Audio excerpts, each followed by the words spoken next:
Let me know when we're live, Elise. Okay, we are live now on YouTube and you can start your meeting. Perfect.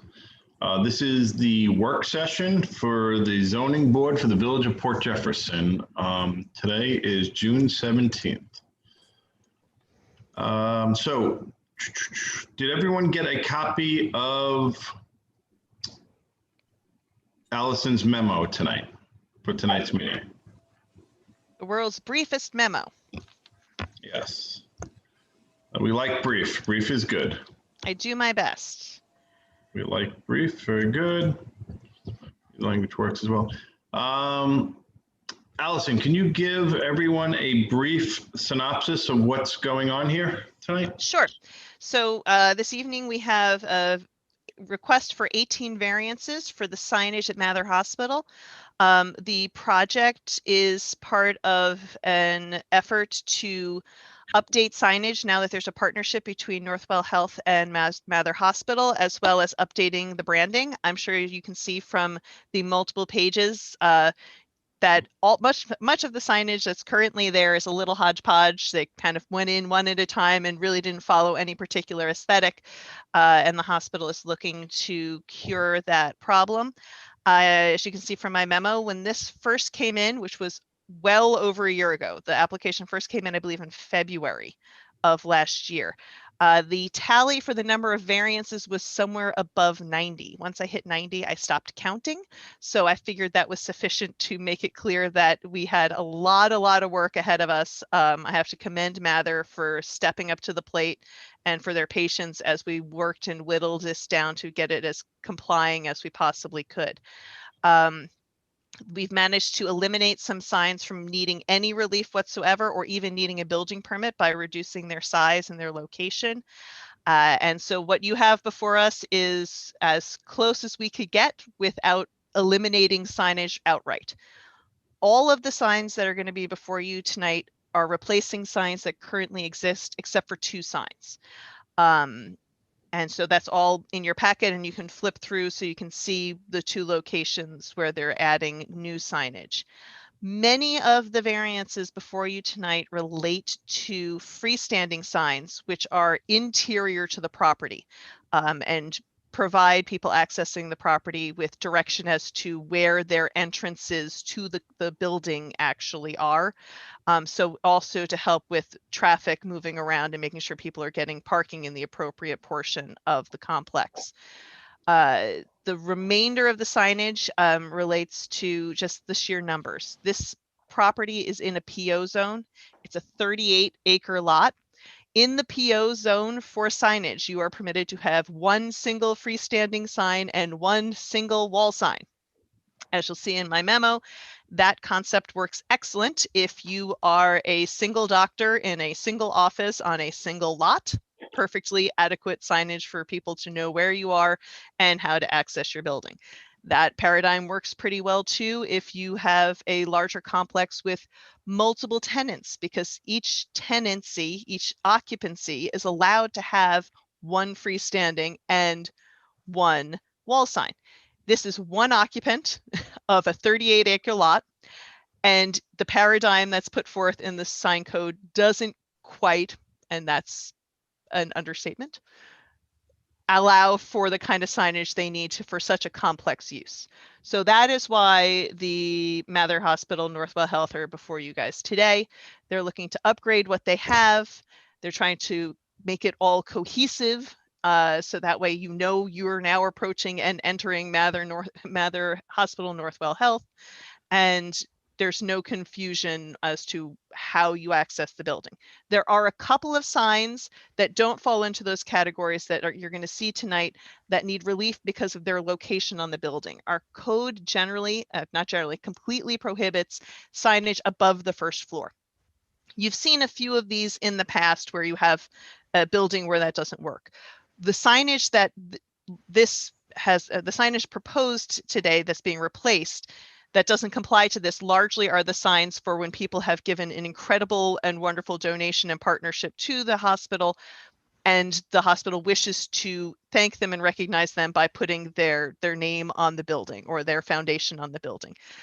It's very common, as we well know, in the industry to do that sort of thing. So again, those signs currently exist on the building, but again, as the hospital's looking to bring everything into the same aesthetic, there are some changes to that. And again, largely where they are making changes to those signs that don't comply, they're actually making them smaller to bring them as close to compliance as possible. But you can't change where a third floor is, and it would look kind of funky on the first floor. So that's really what's before you today. It does look like an enormous number of variances. I think if any other application walked in the door and said they needed 18 variances, we would be a little taken aback. But when you consider the fact that we were well over 90 at the inception of this, I think that puts that in a little bit of perspective. You guys have any questions, comments, concerns? Couple of things first, just to expand on what Allison said. From my understanding with speaking with staff and talking with Allison, none of these signs need relief from location. They're all within where they should be. There's nothing in the right of way.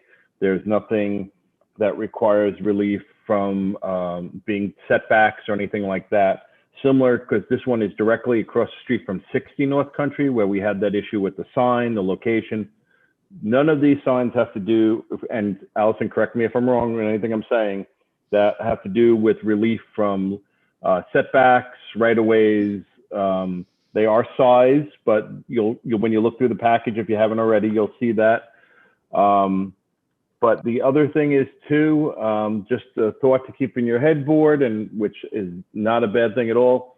Chances are at some point, St. Charles might be coming in for the same thing.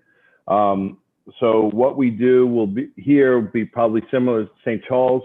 From what I read through and what everyone knows and has read in the papers, Northwell Health looks like is just trying to make uniform signage throughout to match all their other facilities, all their other locations, which is not necessarily a bad thing, especially when you look at all the signs at Mather. There are a number of signs there, a number of shape configurations from years of being changed by different administrations or just different materials.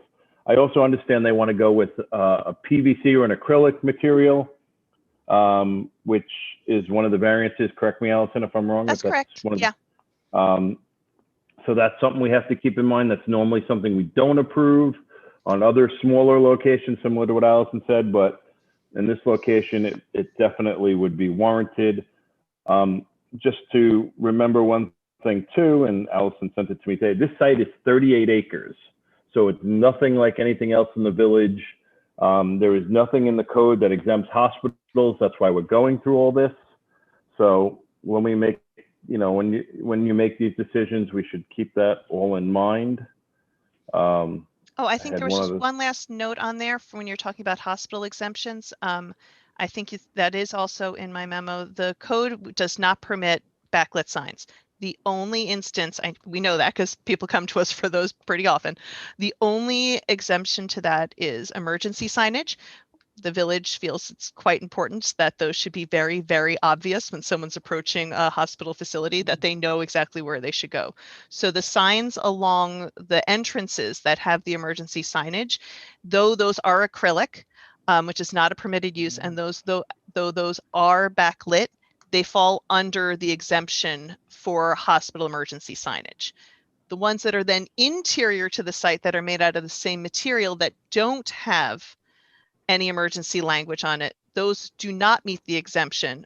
But again, I believe the applicant will be explaining when they come on that that's likely because they want it to be a cohesive plan, that we're utilizing the same materials, that they're utilizing the same materials all the way through. So that's why you'll see some of the acrylic signs not requiring relief and some of the acrylic signs requiring relief. Allison, I have a question for you. And I'll bring it up during the public meeting as well. What are we doing with the signs that say heroes work here? And I know it's a sticky subject and I know it's a very sensitive subject, but I noticed on Belterre, they have one of those signs on 4x4 posts that say heroes work here, which is very appropriate, especially after what we've been through. But how are we handling that as a board? So under the code, that type of temporary signage is not permitted. We can certainly say from the subject matter, particularly the heroes work here, I can tell you that the village of Port Jefferson has actually put up a few of those around the village during the height of the pandemic to make sure that we're properly thanking as best we can. Well, not properly, but at least trying to thank as best we can all of Acknowledging, how those, about that? acknowledging as best we can those who have been working on the front lines of the pandemic. That said, I have had a conversation with the applicant's attorney, who will be on shortly, and you could certainly question him regarding these temporary signs and how they're handled. At this time in the file, there is no written violation for them. So as there's currently nothing on file that says this is we know it's against code because we read the code, but the enforcement department has not written a violation against it. Therefore, there's nothing that would hold the board back from moving forward on this application. That doesn't mean that they're not going to get a violation down the road. I can't speak to that. I am not the enforcement department. But at this time, there's nothing standing between the board and moving forward. All right, Allison, when the public hearing is in and before we close it, I'll make a point of, if it's appropriate, that sign is not covered under these approvals. Only the signs listed in the package are. Yes, just to make a distinction for future, and there's no, clarity purposes. And I can say that because of the specificity of the packet, I don't believe there's really any chance of interpretation beyond that. Any approval or alteration that's granted by this board would be anything other than exactly what's in the packet. The notice is incredibly specific and the packet is really, really tightly put together. Yeah. So I don't think there would be any question about that. All right, I'm just gonna just bring it up briefly and just move on. Absolutely. In case things change in the future. Does anyone else have any questions for Steph? I have 2 questions. Sorry. Go ahead, Trish. I have a quick question. They took out the John T. Mather and just left it Mather. Is that just because to make it look less? I think that would be a really good question for the applicant. Historical. I would guess it might have something to do with the branding, but again, I'm not. I would save that question for the applicant when they're on. Okay. So we received a letter from a concerned neighbor around the way their signs look and how they're modern, and we live in a more colonial area. That's outside the scope of what we're actually deciding tonight, right? Like that's correct. Yes. That would be more for like the planning board to decide. It's actually in this instance, because the way the way sign permits are done, that's actually a decision for the building inspector. Got it. Because these are issued directly through the building inspector, and these signs are not actually part of the planning process. So the actual the aesthetic, whether or not we like the colors, whether or not we think that they should be in a different tone or a different style, that's handled through the building inspector. And if the building inspector feels that he needs more advice on that, they could be referred to the ARC, but I don't expect that to happen at this point. Okay, so completely outside the scope of what we'll discuss tonight then. That is correct. Dan, you're referring to the Barbara Sabatino letter? Correct. Is that correct? Oh, I just want to make sure there's no other correspondence. Where else would she go to get heard then, if it wasn't at this meeting? Like if she wants to make that concern. So that it will be made part of this meeting, but that said, the aesthetics of signage is not part of the public meeting purview. Yeah, I mean, we all know Barbara. Yeah. we know her very well as she's on the sister board to this one. But it's we and the planning board and everything get a lot of criticism that we don't listen to what people say and we just do what we want, and that one. So I think like giving her a chance to speak and say. Well, listen, it's a public hearing. It's a public hearing. Anyone who wishes to speak and be heard, it's absolutely the purview of this board to allow that to happen. That said, under the code, there are, when it comes to who gets heard for what matters and what things go to public hearing and what things don't go to public hearing, there are plenty of things that are simply ministerial decisions that are made outside the public hearing venue. The same as with aesthetics for someone building a single family house. We don't have any strict rules or really any rules that limit or make certain requirements for what single family dwellings look like. So if you happen to live in a neighborhood which is strictly Victorian and you want to build a house that looks like a spaceship, the building inspector has the authority to issue that permit without any public input, because it's not part of the public hearing purview for either the planning boards. Planning board doesn't hear single family dwellings. And unless they have a setback issue or a height issue, they're not likely to come here. So there are certain things when it comes to aesthetics that are ministerial acts and are outside the public hearing purview. Okay. Hey, Allison, how I about let them know. how these lights are powered for their backlit feature? That's handled by the building inspector. That's part of the reason you need a building permit, well, a sign permit from the building inspector, is to make sure that the construction of the sign meets uniform code.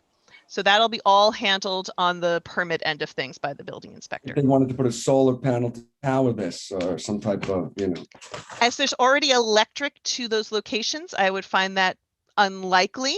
But again, that would be handled as part of the sign permit by the building inspector. I have, Dan, I was going to say, Dan had a second question. Go ahead, Dan.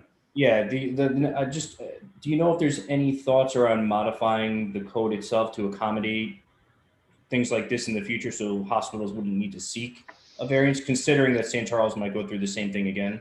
Well, it's certainly a consideration that can be brought to the Board of Trustees. I can tell you at the time the code was being drafted, it was brought up that these particular two uses, two pretty significantly large hospitals, are located in this zone, and the limitation on signage might be a little prohibitive. At the time of the discussion, it was decided that because they're such unique and different uses from the other uses, that if they needed additional signage, this avenue, coming to see you lovely people, was available to them, and that could be given to the purview of this board. That said, that doesn't mean that 9 years later, oh gosh, has it been 9 years later, that the board doesn't have a different consideration on that. But that's where it is today. My suggestion, if the Board of Trustees was to go down that route, would be, instead of making amendments to the sign code, now giving, say, 4 signs or 5 signs or 8 signs, that instead it would quite simply have a line saying signage at the determination of the planning board. And then all of that could be worked out at that venue, because really anytime you try to put a numerical restriction on, it's not going to work somewhere. That's why you guys exist. That's why there are zoning boards, because once you start putting new numbers on things, it's not going to work somewhere. Right. So if that is something the Board of Trustees were interested in down the line, which is a reasonable request when you're looking at 18 variances, that it would be just made at the discretion of the signage at the discretion of the planning board, and make it part of a site plan approval rather than a sign permit approval alone. Makes sense. Yeah, because I'm just thinking, it'd be much faster for the hospitals to not have to then seek, have these meetings and seek, and probably save them a lot of money too, right? So. Yeah. Fair point. Yeah, it's fine. Al, I got one other question for you. I know normally in the past, on use variances, we normally go through the criteria for each one of them. This one obviously has multiple. Area variance. This is area, right? This is very much so area, not use. Right. No. Not use. Yes. Right. That's right. So I corrected myself. Yes. We normally, when something like this, we normally would go through the criteria for each variance requested. In this case, 18, but because they're all sign related, it would be appropriate just to do them all under one umbrella. Yeah, really, when you're doing the questioning, I know you guys like to, tick off and ask directly the question, does this meet the nature and character of the community? From a perspective of having complete findings, just gathering that information directly into the record, you don't need a yes or no answer to those questions in order to write your findings. So right. I think we'll see the presentation that the applicant brings in. If there are any holes in the record where one of the criteria might need a little more oomph than another, you guys can ask your questions to, if you feel that you didn't get enough information on what feasible alternatives there were, then ask your questions trying to fill those holes as you go along, because it's really not the yes or no to any of the individual questions that really comes to bear, because those are conclusory. It's not data driven or testimony driven. It's yes or no. So just ask the questions that you need to ask to flush out your record, so that way you have sufficient information for drafting the findings. Before we go on, I just want to remind the board what's in the the memorandum regarding seeker. This is an unlisted action. I've circulated the part 2. The part 2 assessment shows that there's no or small impacts because of the signage, which puts the board in a position to make a motion for a negative declaration when we get to that part. There were so little in impact form that a part 3 was not necessary. So that's where you are from a seeker point of view.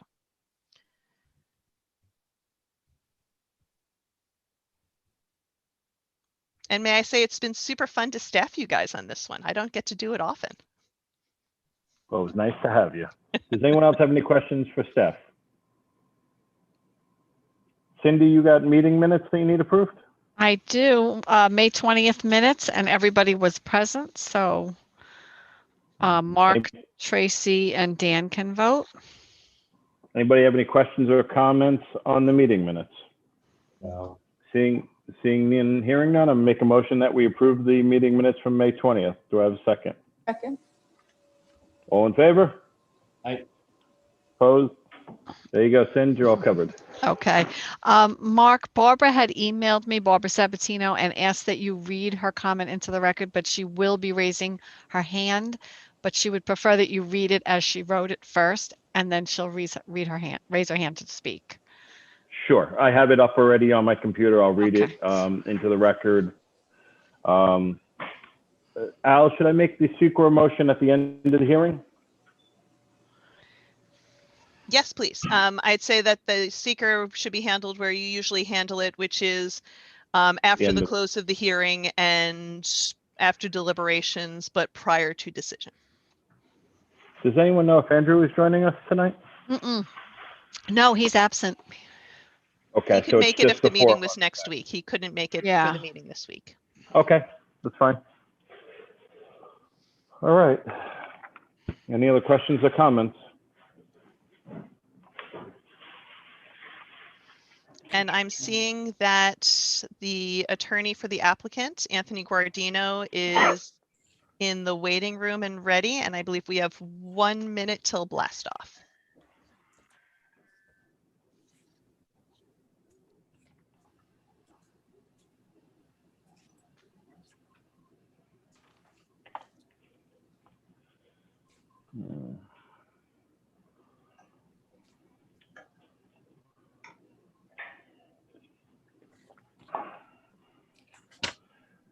Natasha, you're going to swear everyone in as they come up? You need them to, yes. Okay, so as they come up, I'll ask you to swear them in if they're not an attorney. Okay. Thank you. No problem.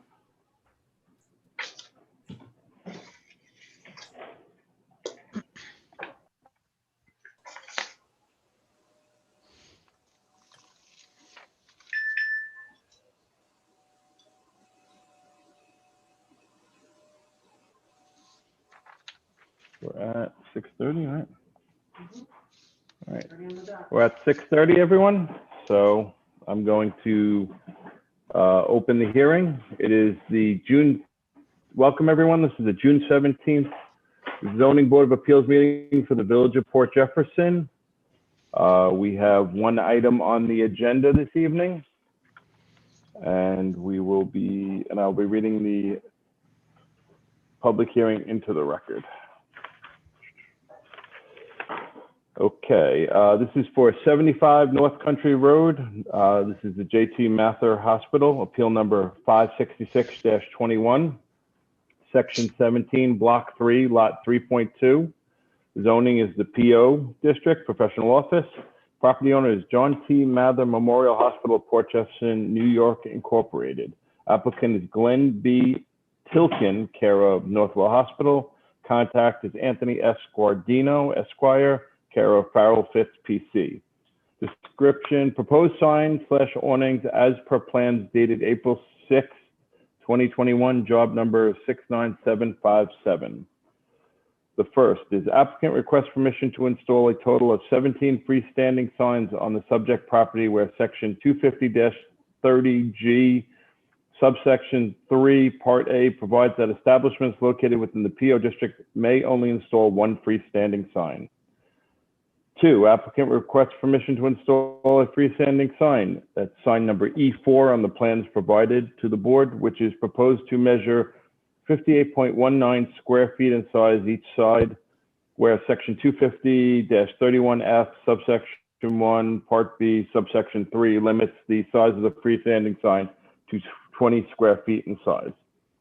3, applicant requests permission to install 8 freestanding acrylic non-dimensional signs denoted as E47, E48, E49, E50, E52, E53, E212A, and E235 on the subject property where section 250-31I, subsection 2, part A, subsection 2 states that signs may only be constructed out of wood, sign foam, aluminum, metal, concrete, stone, or canvas stretched over wood frame or metal frame. Section 250-31I, subsection 2, part A, subsection 3 of the Code of the Village of Port Jefferson requires that signs must maintain a dimensional appearance. 4, applicant requests permission to install a wall sign denoted E10 above the front door of the structure where section 250-31F, part B, subsection A, part 2, subsection D prohibits wall signs from encroaching into the second floor of a structure. 5, applicant requests permission to install a wall sign denoted D13 above the first floor of the structure where section 250-31F, part 1, subsection A, part 2, subsection D prohibits wall signs from encroaching into the second floor of the structure. 6, applicant requests permission to install a wall sign E14 above the first floor of the structure where section 250-31F, part 1, subsection A, part 2, subsection D prohibits wall signs from encroaching in the second floor of a structure. 7, applicant requests permission to install a wall sign E21 above the first floor of the structure where section 250-31F, part 1, subsection A, part 2, subsection D prohibits wall signs from encroaching into the second floor of a structure. 8, applicant requests permission to install a wall sign E23 above the first floor of the structure where section 250-31F, part 1, subsection A, part 2, subsection D prohibits wall signs from encroaching in the second floor of a structure. 9, applicant requests permission to install a wall sign E28 above the first floor of the structure where section 250-31F, part 1, subsection A, part 2, subsection D prohibits wall signs from encroaching into the second floor of a structure. 10, applicant requests permission to install 13 wall signs where section 250-31G limits G, part B, part 3, subsection B limits the number of wall signs to 1. 11, applicant requests permission to install an awning sign with letters proposed to measure 18 inches in height where section 250-31F, part 1, subsection D, part 1 limits the height of the signs along the bib of an awning to 8 inches in height. That's 11 in total. Quick clarification, it's 18 total variances, but just listed out. Right, that's counting 11. correct. There'll be total, yeah, 8, this board will approve, if approve or deny 18 variances or hear 18 variances, but there's 8 listed in the public notice. Allison or Lisa, can we let the applicant in, please? Yes.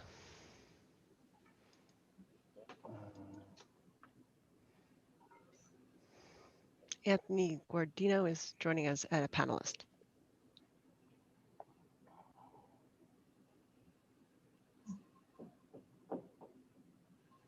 Evening.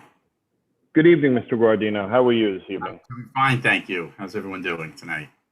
Very good. For housekeeping issues, can you state your name, your address, and I believe you are an attorney, and if you can confirm that, that would be great. That's correct. Yes.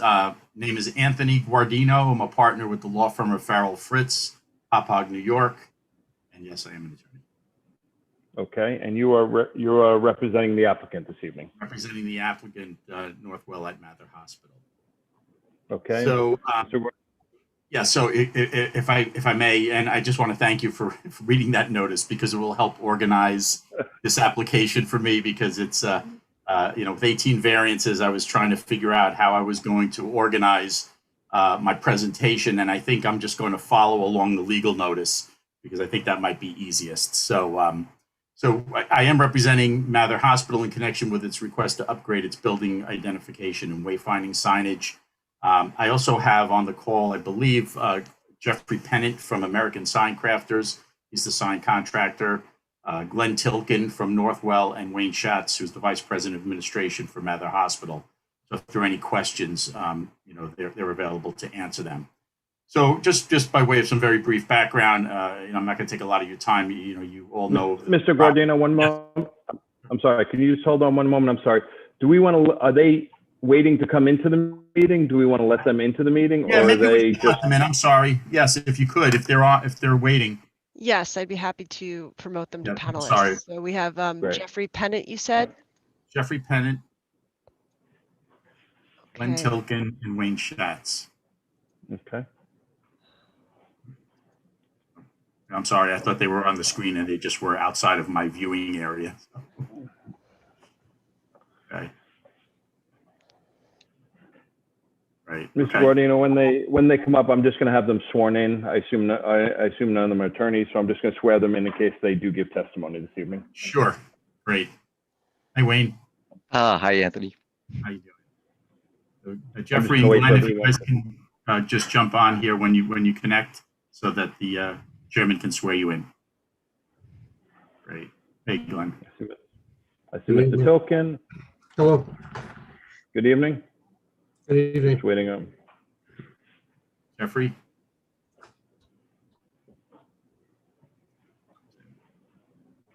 Mr. Schatz, I'm going to start with you. For the record, could you state your name and your address, and then the court reporter is going to swear you in, and then same thing, Mr. Tilkin?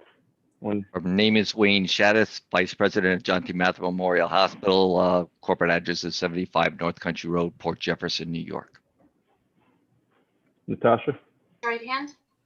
Do you swear or affirm that the testimony you're going to give tonight will be the truth, the whole truth, and nothing but the truth? I do. Thank you. Mr. Mr. Tilkin. Tilkin? Hi, I'm Glenn Tilkin. I'm Assistant Vice President of Capital Projects for Northwell Health. I believe the address that's on the application is 600 Community Drive, Manhasset, New York, 11030. That's fine. Okay. You could raise your right hand, please. Do you swear or affirm the testimony you're going to give tonight will be the truth, the whole truth, and nothing but the truth? I do. Mr. Pennant, can you hear me? You guys hear me? I hear you. I do not see you, but if you could state your name for the record and your address, and then I'm going to ask you to activate your camera if possible so that the court reporter can swear you in. Yeah, no, I believe my camera is not functional. I don't know if that's a problem, but my name is Jeffrey Pennant, and my address is 1430 Church Street, Bohemia, New York, 11716. Natasha, is that going to be an issue that you can't see him, or? Natasha, I understand. It's fine to proceed without it. I know you can't swear somebody in Okay. where you cannot see them on the screen. Okay. So Thank you. Fine. Great. Mr. Guardino, I'm going to turn it back over to you. Sure. So thank you. So I'll be very brief with the background here, because you know this property better than anyone. So it's about 39-acre community hospital. It is comprised of multiple buildings on North Country Road, and it's in a campus setting. The property is located in the professional office district, and that's important because hospitals are permitted in the professional office district. But the property is not surrounded, but really adjacent to a number of single-family homes to the northeast and west, and then a mix of commercial, office, and multifamily uses to the south. And while this district allows for a hospital use, the sign regulations really limit the number and signs and type of signs, and the size and the height and materials, et cetera. And you just read through the denial letter, so you see what the restrictions are. Unfortunately, the sign regulations apply throughout the professional office district and, quite frankly, throughout the village. They don't make an accommodation for hospitals or other institutional uses where you have like a campus setting where you have multiple buildings. Particularly in a hospital setting, signage is necessary to identify the various buildings and the health services, and also to assist ambulances, patients, and visitors with wayfinding. So it's a little bit unique in that sense. I'm not trying to be dramatic by any sense, but when you're at a hospital, you really need to find, let's say, the emergency department when you're trying to get in or you're driving an ambulance. It is very important because a simple wrong turn or an inability to find the emergency department really could be a matter of life or death. As you will also see as I go through the presentation, many of the signs that are proposed are actually replacing existing signs of approximately the same size. Not in all cases, but in some cases you'll see that. So I'm just going to kind of walk the board through the notice, because I think that's the easiest way to organize this, because there are obviously a number of variances. I do think this looks worse than it is, but if I can just step you through it, that would be great. And I don't know if you have the packet. Sorry, yes. Mr. Guardino, I'm sorry. I have one housekeeping issue that is my fault. I forgot to bring up. We're going to be promoting Antonio Corusella to a full member this evening because Lou Bukowski had to recuse himself. So that's just a housekeeping error that we wanted to bring onto the record. I apologize for not doing that earlier. No, don't apologize. That's great. If you would Please like me to continue. share the packet on the screen, I can do that.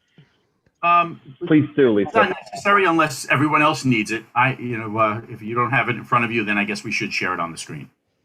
Mr. Guardino, we want to do it for the public so they could see it. So we're going to do it. We're going to Great. share it if you don't Yes, mind. Thank you. That's a good idea. I didn't think about that.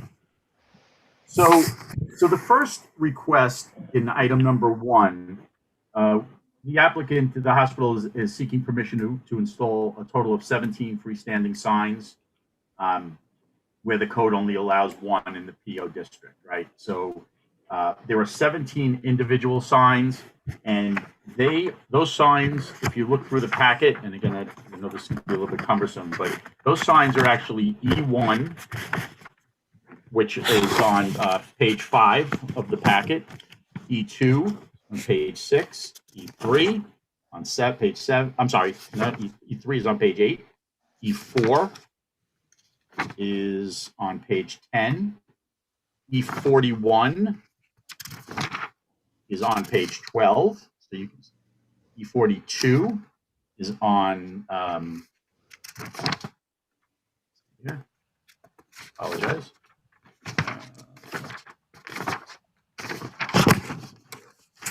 There's a table up front here, so that'll be easier. E42 is on page 31.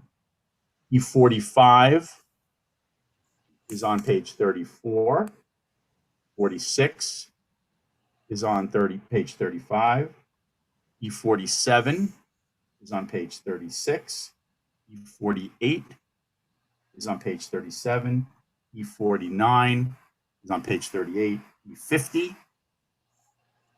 is on page 39. E52, sorry to do this, is on page 40. E53 is on page 41, and then the last 2 signs are E212A, which are on, and E235, and they are on page 42 and 43 respectively. So when you look at those drawings, and again, I don't know if we just want to flip through them, Jeffrey put together a really nice packet which actually shows signage. So here's E1. You can see the existing in the photograph and what is proposed. So Mr. Guardino, just hold on 1 second. Lisa, can you do me a favor? I know it's cumbersome. Can you just, while Mr. Guardino's talking, can you slowly flip through it so that the public can see the before and after signs? Mr. Guardino, just confirm that the picture, the photos that you're going to see an existing sign, what's there now, and what the proposed sign is that's going to replace it. Am I correct in saying that? Correct, yes. All right, Lisa, could you just flip through real quick? Just not quick, but flip through so people in the public can see what's going on? We all have packets, but I can't speak for the Sure, public. you'd like me just to scroll through the whole packet to give a quick overview? Yes, please. Okay. And Ms. Guarnino, you can continue. I just want to give the public an eye of what we're seeing.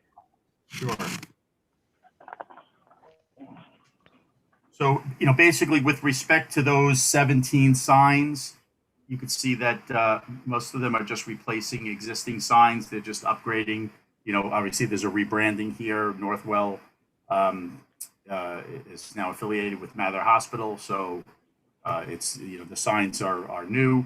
A lot of the information, quite frankly, is the same, but there is some additional information. But the size of the signs have not changed all that much. It's just a newer, cleaner look to the signage, and there was some additional wayfinding, an exercise in wayfinding that was conducted to make sure that the signs easily will bring people to the buildings that they're looking for. So, and the signs that are going to be backlit are going to be the ones along the one along the street for the emergency room entrance. Am I correct in saying that? Well, the ones that are internally lit will be E1, 2, 3, 4, 41, and E9. Those are double-sided internally illuminated signs. But those are all along either Belterre or North Country. Am I correct in saying that? Mostly, yes. There is actually, if you go to the first page of the booklet, again, it's just a lot of information, but it's laid out very well by the sign contractor. There's a key, so you can see where the signs are located. So yes, you're right. So if you look at E1 is right on the corner of North Country and Belterre. E2 is along Belterre, a little further north. E3 is still further north at the next driveway to the north. E4 is all the way to the north, far north. And then E41 is at the entrance on North Country. And E9 is again near the entrance, the main entrance on North Country. So you're right, the internal illuminated signs are on the road. That's correct. Okay, I just wanted to confirm that for the public. Continue, Mr. Guardino. Okay, great. So again, the size of the signs. I mean, I don't want to belabor it. The pictures are worth 1,000 words here. I can't do it, better justice than you actually looking at what's there and what is being proposed. The next one is the hospital is requesting permission to install a freestanding sign. So that's E4. And the size of that sign, that's one of the signs that's actually larger than what the code allows. Most of the signs that we just talked about are actually within, they comply with the dimensional restrictions of the code, the sign code. There's just too many of them, and not too many per code, because the code only allows, again, it only allows one sign on this whole property, one freestanding sign. So that just obviously wouldn't work for a hospital. So the size of the sign that's being proposed in E4 is 58.19. E4 is on page 9 and 10. There you go. Thank you. So the size of the sign is being proposed 58.19. The code only allows 20 square feet. So that's a sign that's larger. And as you can see, the information that's on it is not, it's just not a ton of information. It just is the need for this particular information, mostly wayfinding. Obviously Mather Hospital, Northwell Health is on the sign as the operator of the hospital, but the rest of the information, as you can see, the emergency room, the ambulatory surgery and inpatient surgery, et cetera, the different health centers that are on the property. So so that sign is one of them. They're all important. That one's particularly important. Number 3. Now 3 is where the applicant is proposing to install 8 freestanding acrylic non-dimensional signs, and they're actually all directional signs. And those signs are E47, E48, E49, E50, E52, E53, E212A, and E235. And I'll slow down there. I just wanted to get that on the record. Yeah. So, And Mr. Guardino, those are all internal signs. So when I say internal, they're off the curb line. They're either in a parking lot or set back, whether in a driveway to tell someone to go left or right. Am I correct in saying that? correct. That's correct. And the issue with those signs is that the code, the village's code says that signs need to be constructed out of either wood, sign foam, aluminum, metal, concrete, stone, or canvas stretched over wood or metal frame. These are actually acrylic signs. So they don't meet the code in terms of the materials. They do meet in terms of size, but they're just made of something different. And then one of the other requirements of the code is that the signs have some dimensional appearance. Obviously, acrylic is a flat panel. So that's another variance that is required. And again, it's 8 signs, but really one variance, but that it will apply to 8 different signs. Again, all internal. The next group of signs I can take, I think I can take them as a group and hopefully explain. So items 4 through 9, they all deal with wall signs. The other signs were the directional signs or ground signs or monument signs. The item 4, 5, 6, 7, 8, and 9 all relate to wall signs. And the issue with all of those signs, and I'll just read off it's E10, E13, E14, E21, E23, and E28. So those signs, the issue with those signs is that the code doesn't allow signage, wall signage, to extend above the first floor of the structure. So these signs, let me get to them. There's one there. So you see it's the lettering. It's not the yellow, it's the lettering. The lettering is above that awning. That's above the first floor of the hospital. And so that requires a variance. Again, not because of its size, but because it shouldn't be above the top of the first floor. On the next one, E13 is the next one. Same thing. Just the way the building is designed there, the signage has to be above the first floor because it's otherwise wide open. So that's a similar situation. The next one, E14. Mr. Guardino, while you're going to these signs, just want a quick question. And I apologize for interrupting you, but there's a lot going on here, so I'm trying to get as many questions in as possible. You're not adding any additional signage to the building. You're just replacing existing signage with either Northwell Health's corporate information or just change, if it has an existing sign, you're just updating it. Am I correct in saying that? I'm not sure I have to go and look at that. And Jeffrey, I don't know if you could comment on that. I mean, it seems to be the case, but there may be an instance where there's an additional sign or additional lettering that's being added.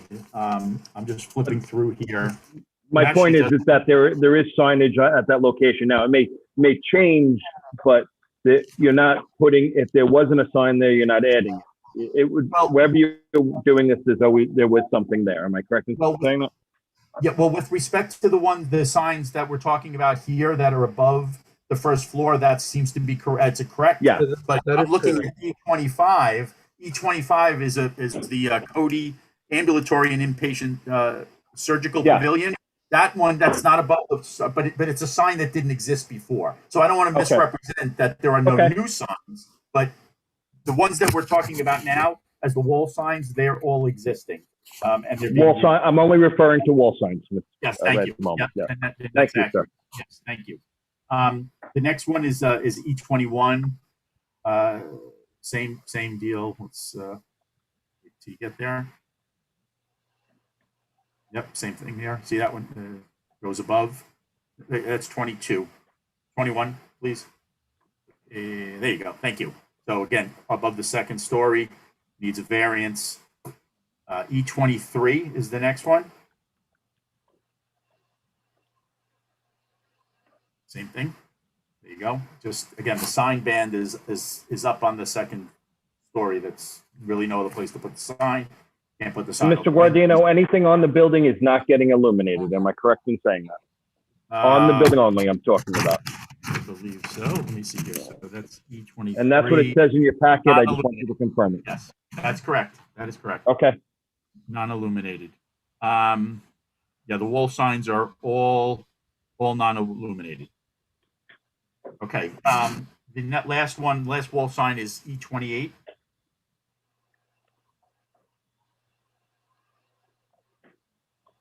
Okay. Thank you. Oops. There you go. Same thing. So, the sign is not that much different. It's again, a little bit more, a little crisper, upgrading of the lettering, but, in this case, saying exactly the same thing. And again, not illuminated, but needs a variance because of its location on the facade above the first floor. So that takes care of all the wall signs. That's the extent of the variances with respect to the height of the wall signs. And then if you go to item 10, we're almost there. We're gonna get 2 more to go. So item 10 is the hospital is requesting permission to install 13 wall signs where the code only limits you to 1 wall sign. Same thing as number 1. The signs may or may not, in this case where they're too high on the wall, they need their own variance for that. But here it's strictly, this one, number 10, is strictly the number of signs. We're proposing 13. You only allowed 1, so we need the variance. And just for the record, that's E10, E13, E14, E17, E18, E19, E21, E22, E23, E24, E25, E26, and E28. So, thank you. All right, and then the last call out in the notice deals with the awning sign. So that's E34. If you could go to E34.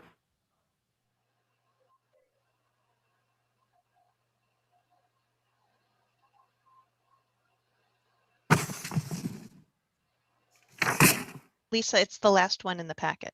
No, it is, yes. I'm sorry, it's page 44. Oop, you had it.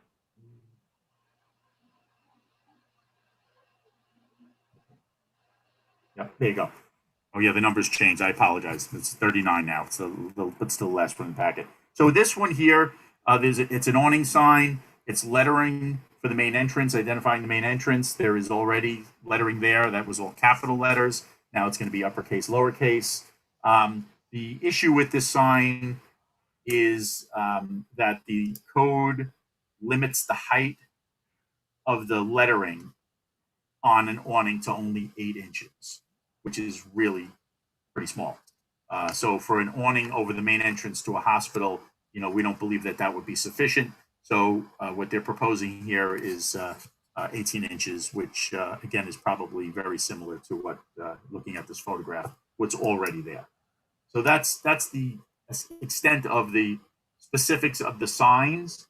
And if I could just take just a couple of more minutes, I just want to address the 5 factors, and then I'll wrap up. So, let's see here. So, as you know, the board is charged with any area variance, and these are essentially an area variance, with weighing the benefit to the applicant against the detriment to the neighborhood and the neighboring properties. There is, of course, the 5-factor test that everyone talks about from Village Law 7-712B. Here, I would say that the sign variances that are requested will provide a very significant benefit to the hospital, and not only to the hospital, but to the patients and visitors of the hospital. And I don't believe there would be any adverse impact to surrounding properties. And I say there won't be an adverse impact because most of the signs, as I mentioned, are either internal to the site or they replace signs that are currently existing. So I don't think there's going to be an appreciable difference. I mean, people are going to see a different sign, but they're going to see a sign where there was already a sign in most cases, in almost all cases. There is no feasible alternative to the requested sign variances because the signs are needed to identify, obviously, the various hospital buildings and for wayfinding, which is necessary for ambulances, patients, and visitors. With respect to the 3rd factor, which is substantiality of the variance, I would say that, I would admit that, quantitatively, because there are a lot of variances that are needed here. So it looks like it's a substantial variance, but I would say qualitatively, it's really not, because first of all, it's just dealing with signage. And again, the signs are relatively small, and also they relate to the, mostly to internal signs, or in many cases internal signs, most of which will comply with the dimensional requirements of the village's sign ordinance. The fourth factor is whether there will be an adverse impact on the physical or environmental conditions of the neighborhood. I would say that's not going to be the case. This is a fully developed site. This is not like a virgin wooded land that they're coming in to build something and put all these signs. Signs are already there and merely being replaced. And then the last factor is the alleged difficulty. I would say I would admit it's arguably self-created. The hospital obviously knew what the sign regulations are. They know what they are. But I would point out that the village's sign regulations don't really lend themselves to a hospital or any kind of other institutional use where you have a campus and you need multiple signs, because the code only allows one. And in any event, even if it is self-created, as the board knows, that the finding that the hardship is self-created is not dispositive to the decision-making of the board. It's just merely a factor. So that essentially, concludes my presentation.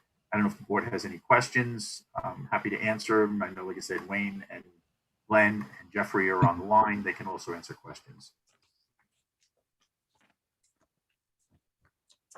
Most of the signs are double-sided as they are today. I guess I couldn't recall that. Seems like a lot of double-sided signs on the along the raceway. Yeah, well, the double-sided signs are all the monument signs, right. E1 through E9. So it's 1, 2, 3, 4, 5, 6 signs. Well, actually, only 5 of them are double-sided. One actually is single-sided. E1 is a single-sided sign. So only 5 of them are double-sided. But again, if you're going to put up the structure, people are coming from different directions. It wouldn't make sense, in my opinion, to have 2 separate signs. Rather have one structure and just 2 faces, which the code allows. Mr. Guardino, just a couple of things I want to just bring. Just want to make something clear that when you guys originally came in over a year ago, you originally were requesting over 90 variances, right? This is the culmination of working with staff to get us down to the minimal amount of variances necessary. Is that correct in saying that? Yeah. Yes, absolutely. And staff, we worked together with the staff, and even before I was involved, Jeffrey from Sign Crafters worked with staff, and quite frankly, the hospital made changes. There were things that were pointed out.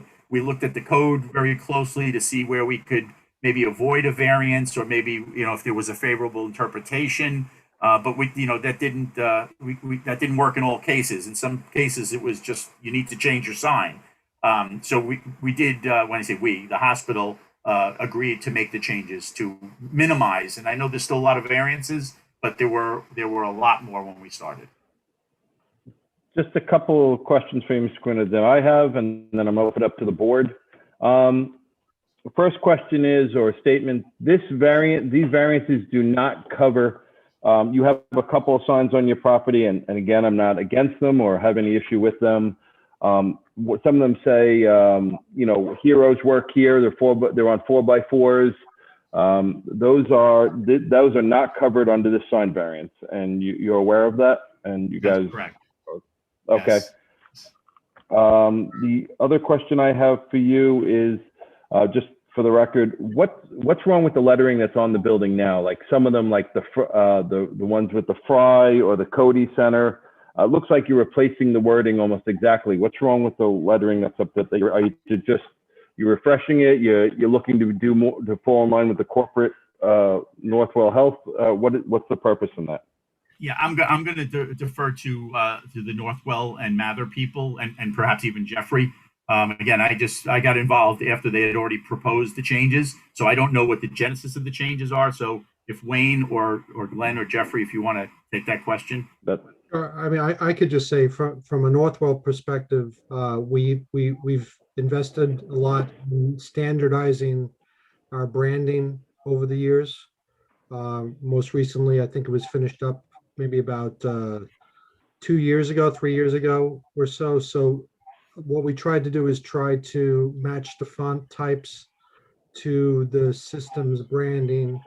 And Jeffrey, you probably have specifics about that, but for the most part, it's an attempt to just bring all the copy that's on the signage and on the buildings to look like a unified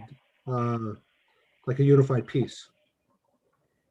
Okay, and these signs are all consistent with your other locations. So if we went to other Northwell locations, the signs would look as similar to these signs as far as color and logos and whatnot. Exactly. Every facility over the last 5 years has been upgraded to these new standards, and all our new facilities, whether they be hospital or ambulatory, they are brought up to these standards. Okay. Does anyone else on the board have any questions for the applicant? Yeah, I was just wondering why you took out the John T. Mather, due to the historical nature and heritage of our village. You took away the John T. Mather. Was it just to make it fit and look, be easier? Or? Hey, JC, this is Wayne Shaddis over at Mather. Let me answer that. We had a lot of confusion, from some people called us John T. Mather, some people called us JTM, some called us Mather Hospital. So we wanted to sort of, shorten that and eliminate that, multiple sort of, signatures. And we also wanted to sort of conform with the Northwell Health. Plainview Hospital is Plainview Hospital, Northwell Health. Huntington's Huntington Hospital, Northwell Health. That's kind of why we wanted to just eliminate the JTM, from our moniker. Okay. Any other questions from the board? No. All right. I'm going to open it up to the public. Before I do that, I'm going to read into the record. We got a correspondence that I want to read into the record. Then I'm going to open it up to the public. Just as soon as Lisa can take down the background and just put up the panelist. Thank you. Just bear with me 1 second. All right. This email is from Barbara Sabatino, and it says as following. Dear zoning board members, I live across the street from Mather Hospital and have reviewed their application for new signs and awnings. I feel the proposed signs clearly state direction and location of the different departments. However, I also feel the signs are very contemporary in design in a village that is colonial in nature. The sharp rectangular lines of the signs should be softened. The signage Mather proposes for the thrift shop with the added arch on top is a good example of how this could be done.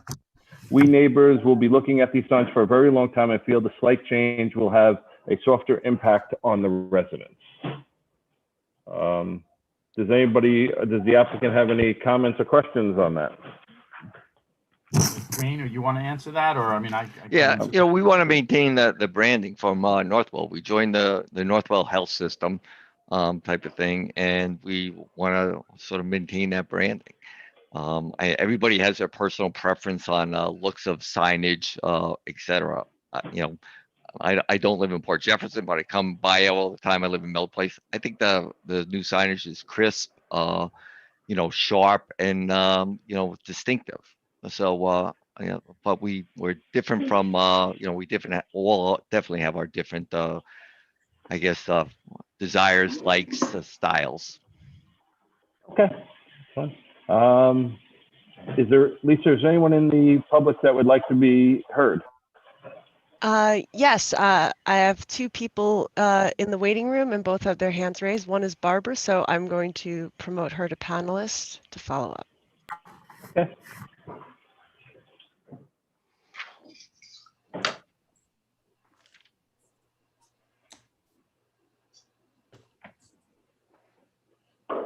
All right. Hi. Hi, Barbara. How are you? I'm well. How are you? Good. I'm just going to have Natasha sway in, so just hold on 1 second. Natasha? Okay. First of all, could I just get your name and address for the record, please? Barbara Sabatino, Sabatino, 2 Westview Avenue, Port Jefferson. Thank you. Would you please raise your right hand? The testimony you're about to give will be the truth, the whole truth, and nothing but the truth. I do. Thank you. And Barbara, I just read your comments in that I received from Cindy into the record. I believe you heard me, and the floor is yours. Go ahead. Thank you. Going on from those comments, listening to the discussion tonight, I have some questions about the E4 sign, which is the 625 Belterre Road. That's the sign that leads to the ambulatory surgical unit, the northern parking lot on Belterre Road. And that's the sign that's across the street from my neighborhood.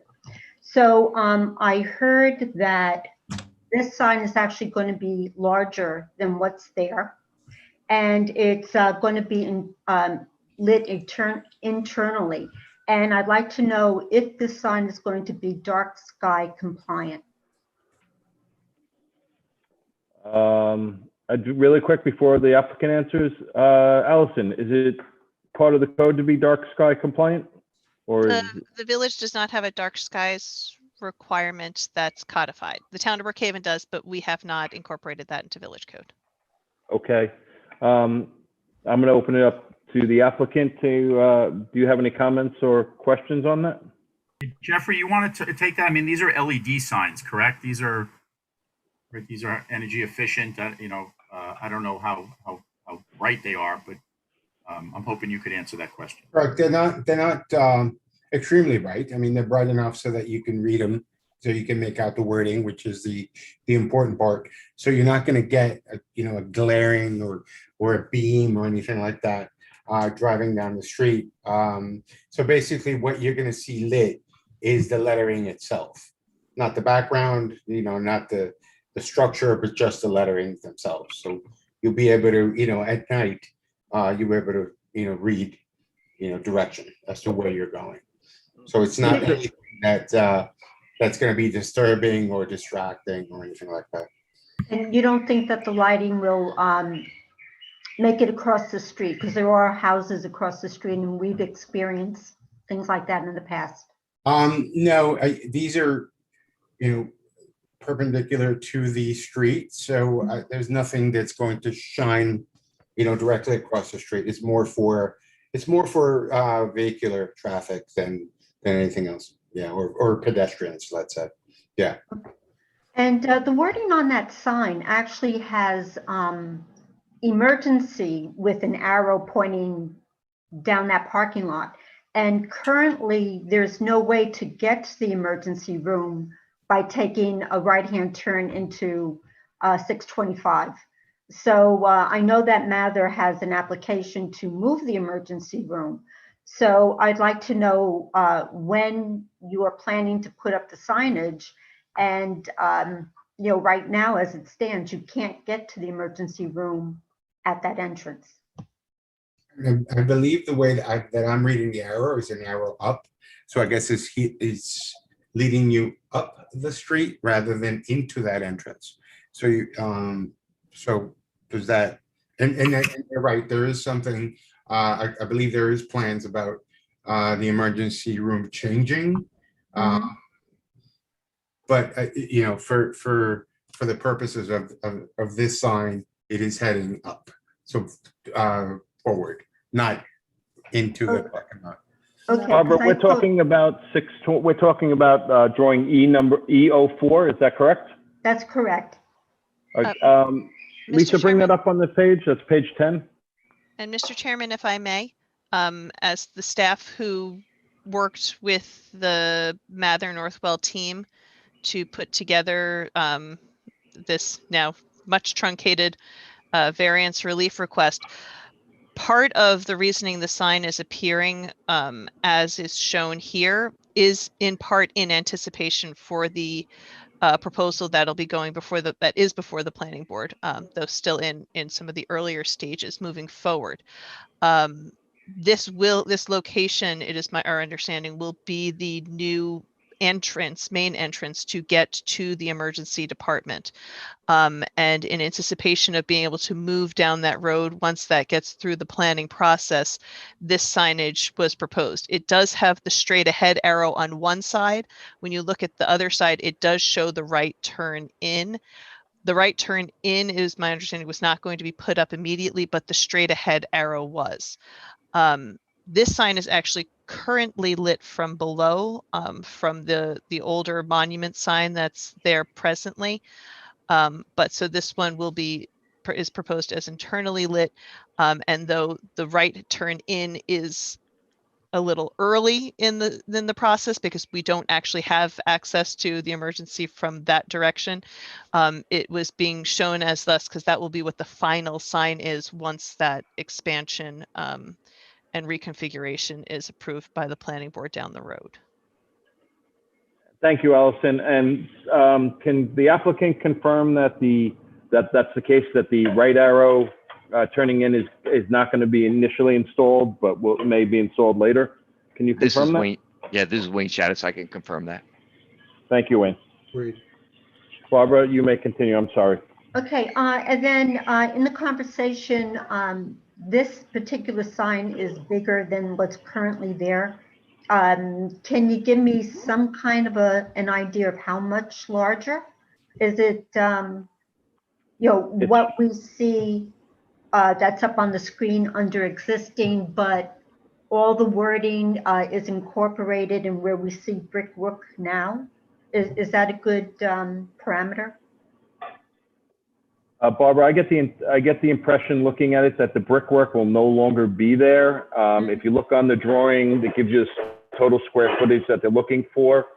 I get the impression that the brickwork, the top masonry cap and everything will be removed, and the white and blue sign that you currently see under proposed will be what you would see at the 625 location. Yes, but what I'm trying to do is get a sense of how much bigger the proposed sign is than the current sign, because it was mentioned that this is the only sign that's going to be larger than what's currently proposed on the property. If I can clarify that, and I don't know if Jeffrey, if you know what the other sign was, I wasn't saying so much that it was going to be larger, and it may be larger. It looks like it might be slightly larger, but not a lot. What I was pointing out is that this sign actually is only limited to 20 square feet, and it's actually 58.19. So that's what the code requires. What is there today might be very, very close to 58.19. So the sign might not be getting much larger. I'm just saying what the code allows versus what we're asking for, not the difference between. Okay, I was getting confused on that. So now I understand. I misunderstood. So thank you for clarifying that. And the last statement I want to make is there are 3 freestanding signs on the property. I believe, they're on North Country and Beltier Road. And it's about the May 23rd Mather Breast Cancer Walk, and the signs are still there. So maintenance is important for a good looking operation. So unless there's something else on the sign that I can't see when I go by, May 23rd's passed and the signs really should be taken down. Hey, Barbara, this is Wayne Shaddis. I think those came down today. I requested our engineering department to do that. I will double check with that tomorrow. Yes, please double check, because I can actually see them from my backyard, and just before the meeting, it was still there. Okay, I'll follow up. Thank you. Thank you. Thank you, Bob. Just to address the dark sky issue, Jeffrey, you can confirm that we're going to eliminate that uplight that's shown in the existing picture, and everything's going to be internally lit, so there'll be no uplighting on the new sign. Is that correct? That is correct. Okay, thank you. Barbara, do you have any other questions or comments for the board? No, thank you very much. Thank you, Barbara, for your comments. Lisa, can we promote the next person, please? Yes, 1 second.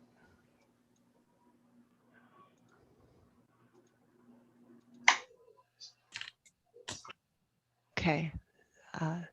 Stephanie, you've been promoted to panelist so that you can now join the conversation if you unmute. Good evening, Stephanie. How are you? Hi, thank you for inviting me. I'm glad to see that there's going to be some consistency in the signage. I think it'll look a lot nicer. Stephanie, I'm sorry. I don't mean to, I just have to sway you in first. Oh, So yeah. if you could just name your address and then let Natasha sway you in, please. For sure. My name is Stephanie Saxon, Sakson, and I live at 3 Stony Hill Road in Port Jefferson. Thank you. If you could raise your right hand, please. Do you swear from the testimony you will give tonight will be the truth, the whole truth, and nothing but the truth? I do. Thank you. Thank you, Stephanie. You may continue. Yeah, I was just saying I'm happy to see that there's going to be some consistency in the signage. I think it'll improve the look of the campus. I agree with Barbara that everything looks overly modern, but there's nothing that can be done because it's a branding issue. I did have a comment about the monument signs 2, 3, 6, and 4. Will cars exiting the roads that they're next to be able to see around them? I mean, they seem rather large, and the previous one, EO2, has some space under it. It's on like little feet. And so being that the new ones proposed are, yeah, there you go. That's an example.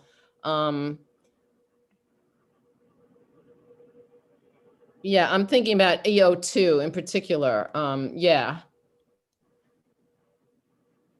There's space under it so that if you're sitting low in a car, you might have an idea of cars that are coming, whereas the new sign proposed goes right down to the ground. So I'm wondering, has anyone tested out that that's not going to block traffic?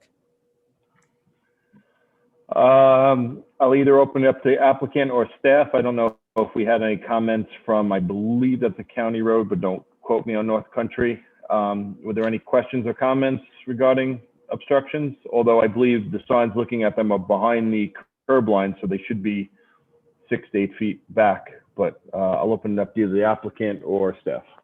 Yeah, I would just point out that those signs are actually compliant with respect to size. So that's what the monument sign, that's what the code. Anthony froze. Okay. I can, if you want me to pick up Okay. on, oh, there he is. So Then I'm going to let you talk. Go ahead. So real quick, the signs comply with the setback requirements, so they are set far enough back. Once they get through so they're compliant with whatever the required setbacks are under code. That said, part of the sign permit that gets approved by the building inspector does require the building inspector to go out and take another look. And if they need to be scooted back because there's not enough view shed for entering and exiting the road, that's handled under the permit end of the process. But as of right now, as proposed, the analysis is that the signage complies with the setbacks, which is what's under the zoning board's purview. Thank you. Okay, thank you. Just keeping an eye on the existing and proposed. Even though the proposed sign is much bigger, the word emergency, actually the font it's smaller and harder to read. So I'm just pointing out that it's kind of ironic that you're putting a lot of effort into making all these bigger, more obvious signs, and yet what you're actually trying to get across is smaller and much harder to read. Well, Stephanie, I think the applicant is just trying to keep consistent with all their other sites. That is a good observation.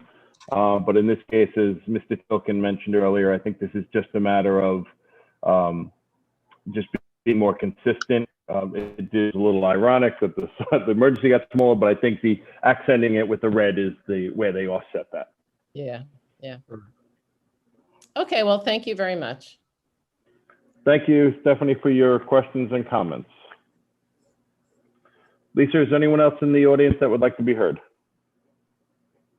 No, there's no one else in the attendee room right now with hand raised. All right, can you just put us back as a full panel and take down the background, if you don't mind? No problem. Are there any other, now that the public has spoken, is there any other questions or comments from the board or anything else the board would like to add? Just a question. It seems like along the what I call just the major raceway around the perimeter, every time we have a double lit backlit sign, it appears that there's a single pole sign that is somewhere always close to that. is there just not enough space for you to get everything you want to broadcast on that double, sided sign? It's like, for example, E6 and E3, right? So you have a match there of a double-sided internal sign, and then E6 is a regulatory parking sign, pole mounted. E6 and E3. Then if we look at, I think, E41, right, and E9. That's the agreement. Right, E41 and E8, it happens again on the south entrance on North Country Road. Antonio, can you give the page numbers, please, so we can Yeah, bring them up? so if we're looking at E6, right, that I believe is page 28. At least it is on my index, page 28. Right. Right.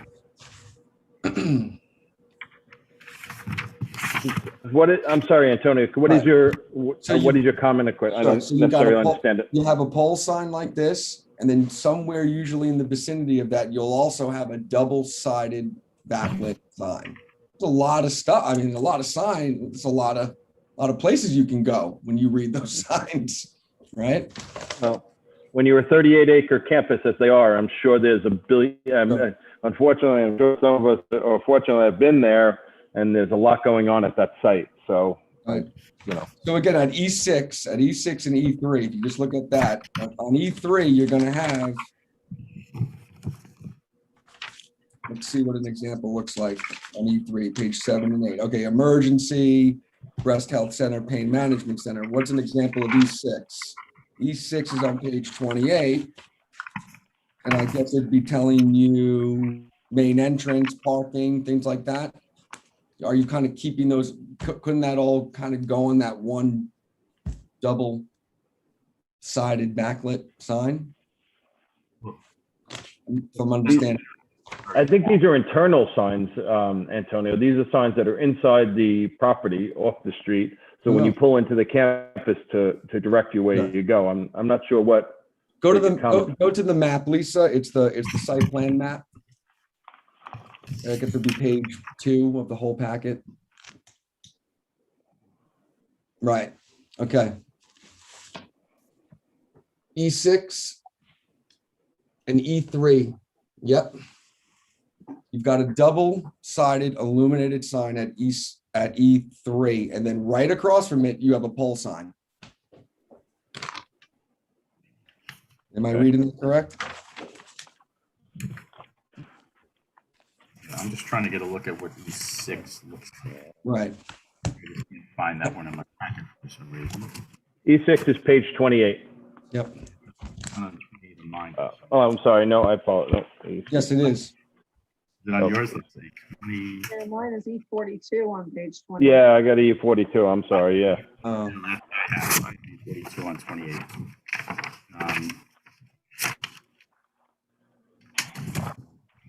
Let's see if I can pull up I gotta find E6.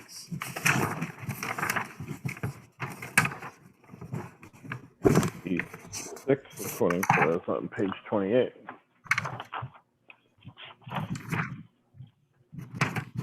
E6, according to the key, is page 28, but I don't see it. It's listed as a regulatory parking pole-mounted sign. Right. Right across from a double-sided backlit sign like the one there. Right there, a couple feet away. Right. So one's on one side of the driveway, one's on the other, it looks like, from the map. Again, I just think it's wayfinding is critical. Sure. At a hospital, more so than anywhere else in any other use. Sure. So again, we tried to keep the signs compliant to the extent we could, and I think the sign contractor and Mather and Northwell did a great job. But again, it's just the number of signs that right. You just need a lot of signs, and that's unfortunate. But right. You have to find the building, you have to find the ED. So E6, that single pole, sign will not have any emergency room designation on it. Only that E3 would, right? That double lit backlit, if I'm understanding that. Right. But not everybody that enters the hospital is going to the emergency room. Right. But our code does have speak to some of that as well. So, right, there you go. There's the emergency right there, right? That would be an example of E3. Okay. Gotcha. And then do you try to put the same amount of information on each sign? For example, you just see 2 line items on this one that we're viewing now. Emergency, white text, white text. Here's another one, emergency, and then 6 or 7 different things. What dictates how many things you put on that sign? You see, why would you choose 2 items there, but on the similar sign have 7 different places? Just because of where you are in proximity to certain things? Is that what it is? I'm sure that's the case. Yes. I mean, you don't want to overload people with information for the building, let's say that's on the other side of the campus, because then it's going to get confusing. So, and these signs may change. I mean, again, there's a renovation plan that's going in. There may be new, I say new facilities, but new benefactors who have contributed, and their names may so that they may be on the sign for a facility. The sign's there, the physical sign is there. It's like any other. You just change the panels out. So the sign again is uniform in size, right. And so depending on where you are, you may have just 2 lines, you may have 6 lines. Gotcha. Thank you. Thank you for holding tight with me while I explain that. Thanks. Thank you. Are there any other questions or comments from the board? No? Okay, seeing none and hearing none. Is there any other questions or comments from the public? Lisa, can you confirm that there's no one else that would like to speak on this application? Yes, I can confirm there's no one who would like to speak on this application. Okay. And just for the record, we received a memo from staff regarding SEQRA. The applicant is an unlisted action under SEQRA. Zoning will need a motion to declare the action as unlisted. And I believe it was negative, a neg deck. Am I correct in saying that? Yes, you're correct. The Part 2 review of the Part 2 showed that there be no small or significant negative impacts. Therefore, after that review, no Part 3 was necessary. So a vote motion recognizing that the matter is unlisted and making a declaration of a negative declaration would be appropriate. Okay, excellent. Before I do that, does the applicant have any more questions, comments, or statements on this application? We have nothing further. Thank you. Thank you for your time. I know this was excellent. A tough one. And Mr. Chairman, those motions can wait till after the hearing is closed and in deliberations. Okay, since there's no further comments from the public, the applicant, or the board, I'm going to make a motion that we close the hearing. Do I have a second? I'll second that. Antonio, second. All in favor? Aye. Opposed? Hearing's closed. Thank you very much for your time, everyone. I appreciate it. We're going to go into work session and go through these variances. Lisa, can you put us in work session? Thank you. It makes sense for us to wait to stay on. You think you'll be voting on it tonight, or I know you don't know for sure, but yeah, we're going to go through it. Our intention is to talk about it tonight, and if we get to the point we'll vote on it, we will vote on it. I mean, that's our intention, assuming there's no issues. Thank you very much. Thank you, Mr. Guardino. Thanks, Anthony. Take care. Have a good night. Good night. Take care, everyone. Yes. Good night. Good night. Natasha, thank you.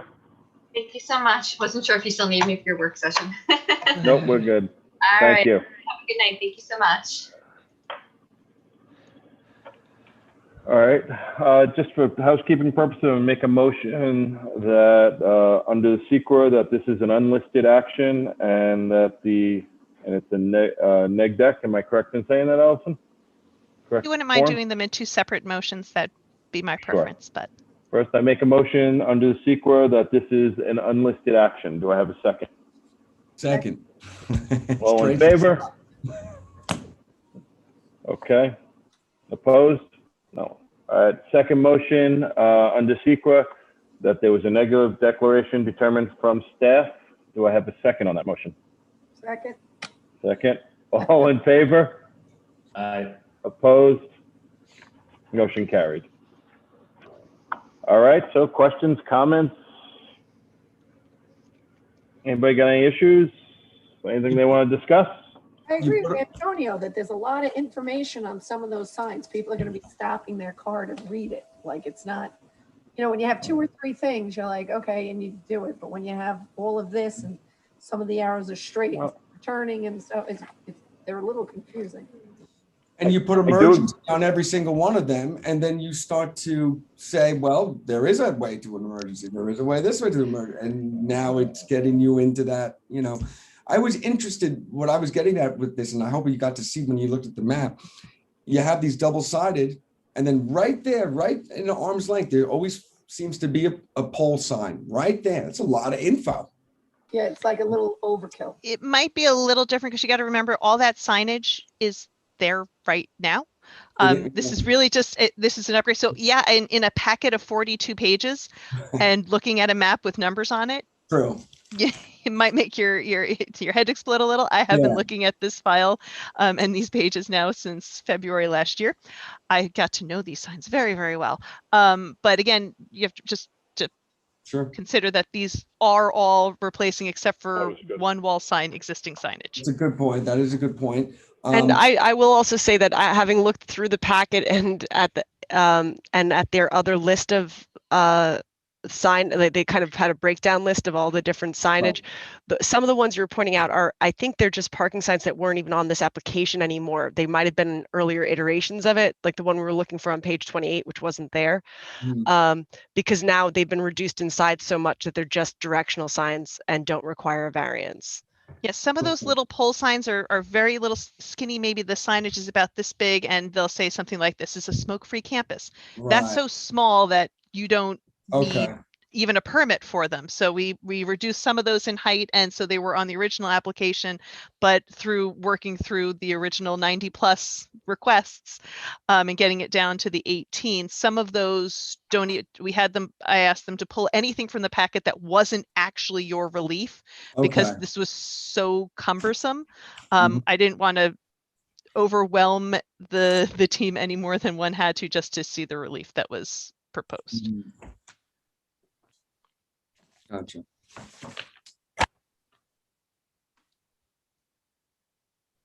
I think the whole purpose in this is just to bring it up to to get the inconsistency of the signs and bring it into the Northwell corporate world. I mean, Northwell is upgrading everything. And if you go to any of their other sites, all the signs look the same.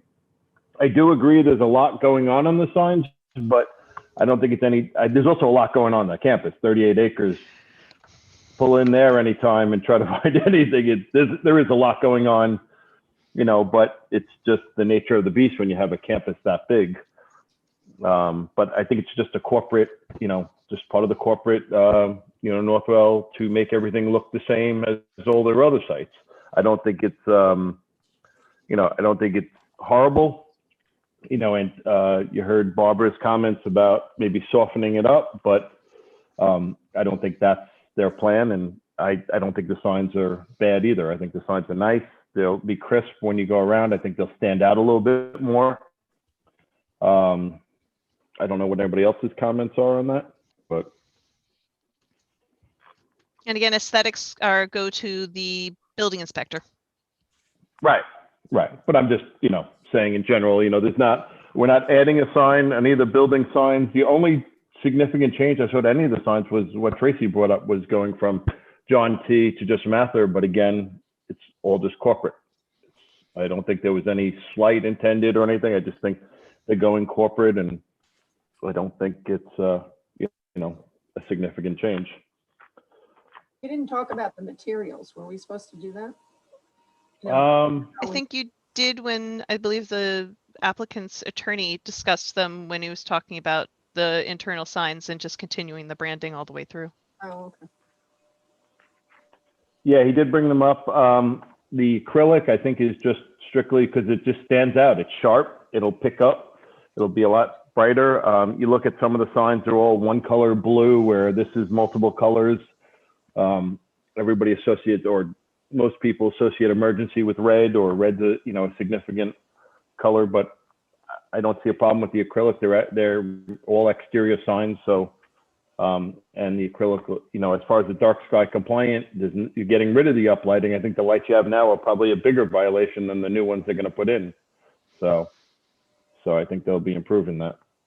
So as Allison makes the the swallows, as they say that. So we have 62 days technically, right? Yeah. To decide, right? Technically. Mm-hmm. Mm-hmm. Well, legally, yes, you do. Yes. Your point is? I'd like to see what happens in, she knows. I'd like to see what happens in the planning board. That's not happening within 62 days. Right. That's not, I mean, it's a significant project. We're at the, you know, the first 25%, 30% of reviewing that's not coming anytime soon. And I just throw out there again that this application came in a year ago, February, and after a year of significant compromise on the applicant's part, because we can't compromise on the code end, they reduced their number of variances from over 90 down to 18. I don't necessarily see an issue with this. It's replacing existing signs. They're not asking for new sign locations. They're not asking, the ones along the street, which are the biggest impacts to the community, are replacing kind signs. They are slightly bigger. They don't deny that, but I don't think they're, you know, shockingly bigger. Let's just say that. And again, I think it's just, you know, to bring everything into line as far as the materials and that are concerned. You know, I think Allison's right. It's been sitting for an hour and for a year, and I don't think, you know, this is probably the least obtrusive. We're just really, again, replacing inside. We're not even changing names. We're not, you know, so. And then just a historical question. What's there today? Did they have ZBA approval for those things? Or? So most of these signs pre-exist. Actually, I'd say all of these signs pre-exist the current code. The current code's only about 9 years old. Many of the signs did have previous permitting. Some of them may not have. Again, that said, it is a vastly different campus than again, this isn't a doctor in an office in a converted Victorian North Country Road. It's a significantly different animal. But again, as I think the chairman has pointed out a few times, all but one of the signs is replacing a pre-existing sign in that location. There's really just one wall sign, which frankly, when you look at the site, it's surprising they didn't put that sign right on the front of the building over the entrance. It's actually a more logical location. So again, it's replacing what's there. In many cases, reducing the size, particularly in their wall signs. A number of those signs have been reduced in size to make them more compliant with the code. And again, I don't want, and Chairman, I just wanted to clarify a little bit. You said the application's been sitting here for a year and a half. I promise you the applicant has been working very, very hard on this application for the last year and a half. I didn't mean it was idle for a year. I just meant certainly it's been in not, the certainly pipeline not. for But since inception, it has been a long, long time. And again, as I said at the beginning of work session, I do commend the applicant for coming to the table and working so hard to bring us everything as close to compliance as they could under the paradigm they were looking to move forward on. I apologize for implying that it was sitting idle, and also like commend staff, because I'm sure going from 90 to 18 is a big step, and I'm sure you guys had something significant to do. We had lots of wonderful meetings, and we've made some new friends. Oh, there you go. Oh, nice, nice. All right. If no one else has any questions or comments, Allison, would we go one by one on these and vote on each one individually, or what would be the best way to handle? Let me take a gander. Let me take a gander at I think those that I would suggest, and I will apologize, items 4 through 9, unless you had any particular comment on any of the particular heights of those existing replaced signs, I believe could be one motion. So poor Mark, I'm sorry for not combining those initially, and you had to read the same thing a number of times. That's on me. But other than that, yes, if you could do 1, 2, 3, 4 through 9 as one, and 10 and 11 as separate motions, please. Okay, and just to make it clear, 4 through 9 deal with all the signs that are existing on the building. Fry Foundation, Cody, ambulatory. Those are just ones that are too high. Yeah. According to our code. Does anyone on the board have an issue with that?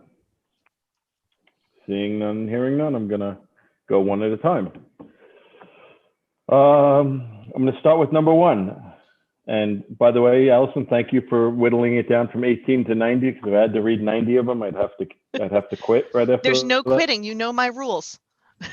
Once you're on for life. You're gonna have to double my pay then. I'll do so. Consider it done.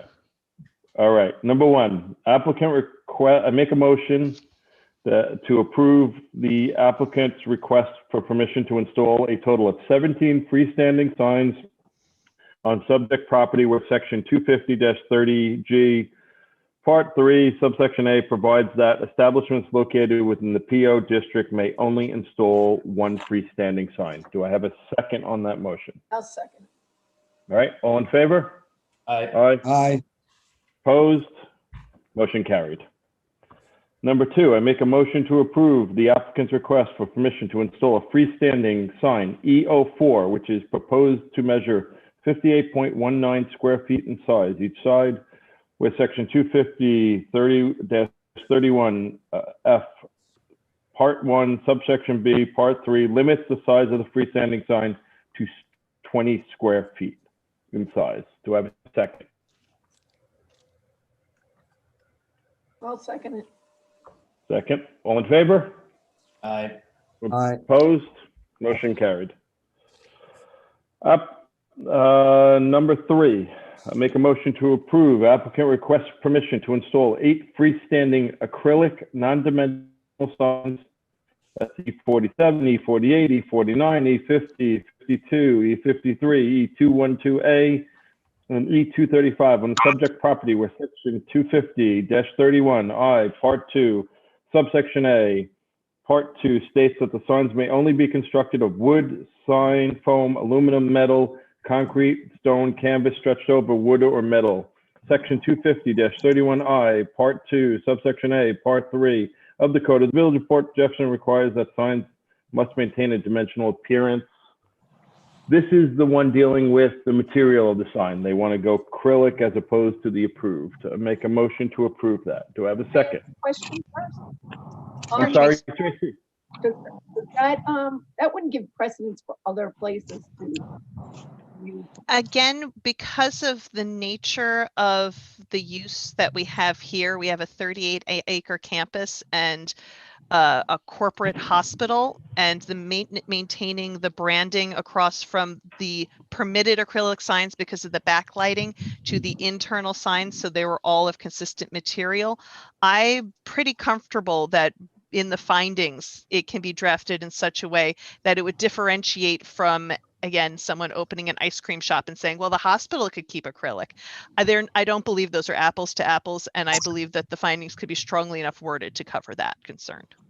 And again, as previously stated by staff before we vote, this is a 38-acre campus. It's not a single building. It's not it's not a doctor's or a dentist taking over a doctor's office, so it's significantly unique in the village other than, I believe, St. Charles Hospital. So by the nature of the hospital, that just kind of sort of dictates it. Do I have, Tracy, you second? I'll second, yeah. All in favor? Aye. Opposed? Motion carried. All right. Allison, I'm going to jump to 10 and 11 real quick, and then I'll go back to 4 through 9. Whatever floats your boat. Okay. Make a motion to approve the applicant's request to install 13 wall signs where section 250-31G, part 3, subsection B limits the number of wall signs to 1. These are all the signs on the building. The Fry Foundation, Cody, all those on the building. Make a motion to, they're all pre-existing. Make a motion to approve it. Do I have a second? Second. Second, all in favor? Aye. Opposed? Item number 11, make a motion to approve the applicant's request for permission to install an awning sign with letters proposed to measure 18 inches where in height where the section 250-31F, part 1, subsection D, part 1 limits the height of the sign lettering along the bill of the awning to 8 inches in height. This is the main entrance to the hospital. It's the blue awning that's there now. I make a motion to approve. Do I have a second? Second. Second, all in favor? Aye. Aye. Opposed? All right. How do you want me to handle this, Madam Attorney? Can't hear you. Kidding. Ah, here I am. Hi. Do you There we want me go. to just put it out there and someone just jump in with so moved? That would be Okay. fabulous. So, motion to approve applicant's request to install wall signs E10, E13, E14, E21, E23, and E28 above the first floor of the structure where section 250-31F 1A 2D prohibits wall signs from encroaching into the second floor of the structure. Second. So moved? Well, Second Mark's is Tracy. moved, Tracy seconded. Second. Any All in takers? favor? Aye. Opposed? Motion carried. All right, so we are Just a question. done. Is that okay? Sure. Sure. Is this marked and as an exhibit and admitted into the record? Are we? That's the application. Good. So that's part of the record. Everything that we've Yep. seen tonight, that as well as the chart submitted by the applicant, which was based off a working chart that we've been using for the past year and a half, staff memo and the seeker documents are all part of the record. Thank you. You're All welcome. right, excellent. Any other questions or comments? Cindy, Lisa, anything we need to know? No, you know that there is no meeting next week because we had no applications prepared. So our next meeting is July Do we have 26th. I have a possibility. With the opening of the regulations in the state of New York due to COVID, we will likely be in a position where at our next meeting, we can go back to in-person meeting because what was holding us back was that we were being held to a 50% capacity. That capacity has now been opened to 100%. So if it is the chairman's wish, we can start noticing for in-person meetings again, which means we'll all have to see each other or something. Does anybody have any issues with meeting in person? Can I wear jeans and a t-shirt? Sure. Well, you're still behind the dais, so. Sure, you're right. And I do. Okay. I guess I can't get away with wearing shorts then at the meetings either. These are important considerations. I do agree. And I just want to point out that it looks like Kathy Ann has jumped in. Kathy Ann, are you there? Maybe not. I just see your name. She joined, your but name she, too. I don't know if she has. Yes, I'm here. Hey, I'm here. Kathy Ann, how are you? Having technical difficulties, but I can hear you guys. That's the thing for sure. So I don't know, Mark, if you wanted to ask for a trustee report since we now have a trustee. Yes, Kathy Ann, would you like number one, congratulations? Thank you very much. Do you have a trustee or do you have anything you'd like to add or anything you'd like to tell us? Or I'm sorry to put you on the spot. I'm not really, so. I did it. Yeah, It's my that's fault. okay. No, that's okay. Allison, I'll remember that. No, all's okay. No formal report tonight. Thank you for the congratulations. As you know, we've been very busy with the campaign and election time, and we're very thrilled to be able to serve the community for 2 more years and anxious to continue our work and get back at it. So unless Excellent. if anybody has any questions, I'm happy to answer any questions about any issues that are out and about.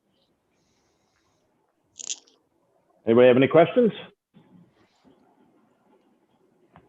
Thank you very much, Kathy Ann. I appreciate that. We always love a short, concise, informative report. Thank you. Anyone else have any questions or comments? Other than that, if not, I'm gonna declare the meeting closed and wish everyone a good night. And we'll do in person, Allison, next week, or Allison, we'll do next time be in person. Yeah, if whatever we get in, we're still working on getting our new computer system up and running. So hopefully we'll be able to get some denial letters out so we can have some more meetings and actually see each And other you for a can bit. you can wear jeans and a t-shirt anytime you want. That is highly unlikely on my end, but thanks for the offer. I want that on the record. You can, Good night, everyone. you can file formal rules. All right, guys, take Good night. care. Good night.